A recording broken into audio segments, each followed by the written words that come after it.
When David and Guillaume got back in touch about making Detroit, I wasn't terribly surprised they decided to make it because the fan response was so intense. So it makes sense that they would choose to do that after the enthusiasm.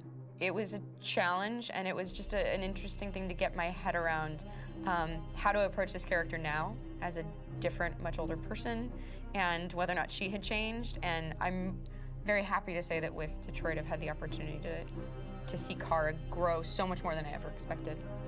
You do the housework, the washing, you cook the meals, and you take care of... God damn it, where the fuck's the rat gone now? Alice! Alice! I mean, she starts out essentially how she does in Kara in a very, not robotic, but, you know, android, other way.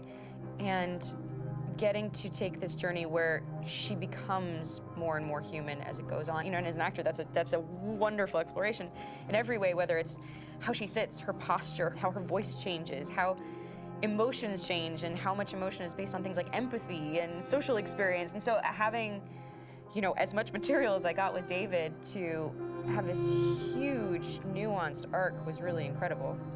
Why couldn't we just be happy? This experience has been quite different than the experiences I've had shooting film or TV or doing theater work. I have 83 dots on my face and a really flattering black wetsuit type thing, and you're jumping around with props, and it's kind of like being a 10-year-old imaginative kid, which is fun. There's 80 cameras around us. It's already lit.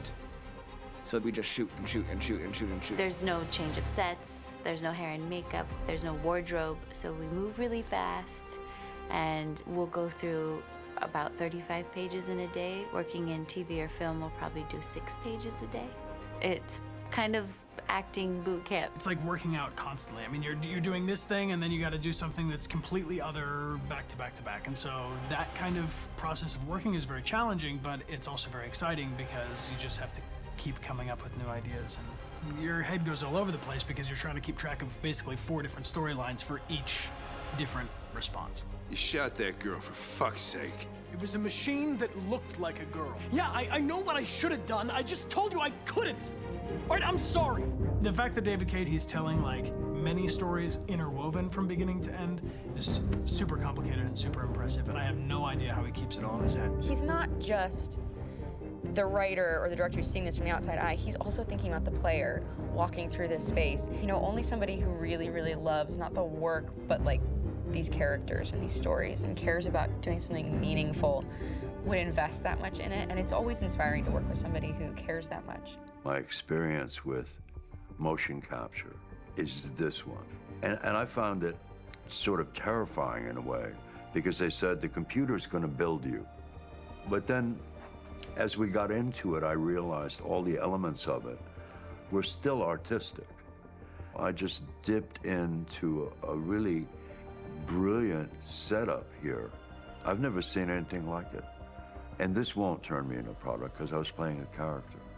So it's wonderful. In the game, Detroit comes back because of a revolutionary industrial rebirth. And there's no reason why that can't happen in Detroit, because they have such tremendous infrastructure for millions and millions of people who can very easily support, you know, a new industry.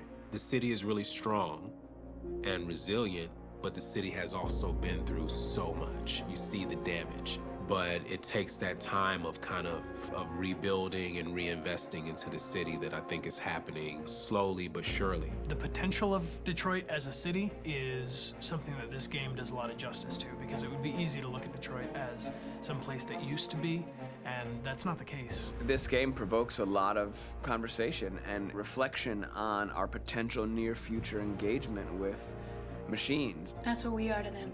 There's merchandise on display in a shop window. I think that a group that feels marginalized, feels like they deserve and have earned access to themselves and the environment around them, and are trying to figure out a way to articulate how to get freedom. What was I designed to be? Their slave? Their toy? It plays with your comfort levels. You think that this is fine, you're comfortable with it, until something blurs the line and throws you off, and now So I feel differently about whether this should be allowed, should it be banned, should it be encouraged. You're gonna ruin our lives, and for what? For a bunch of machines? They are not machines! They are alive! I'm alive! You're alive! They're nothing! There are lots of comparable comparisons to any type of persecution of religion, race, etc., dating way back. It can't just be a video game where you shoot 'em up or where people make these choices to do whatever. I think that's the whole point. You have the choice, and you can either choose to go in one direction with your character or another. And I think that's going to be very telling about the gamer. Very telling. I think there's gonna be a really strong reaction to this game, which has such a strong perspective. I'm that much more proud of it now to get to be a part of it because it's important. In this game, you're actively building and designing the character through not just what kind of shield does he have or what color hair does she have, but like their temperament and the way they deal with problems. The different endings to this game are so radically different based off maybe seemingly insignificant choices in the moment, but like life, they all add up. And can't play life again, though.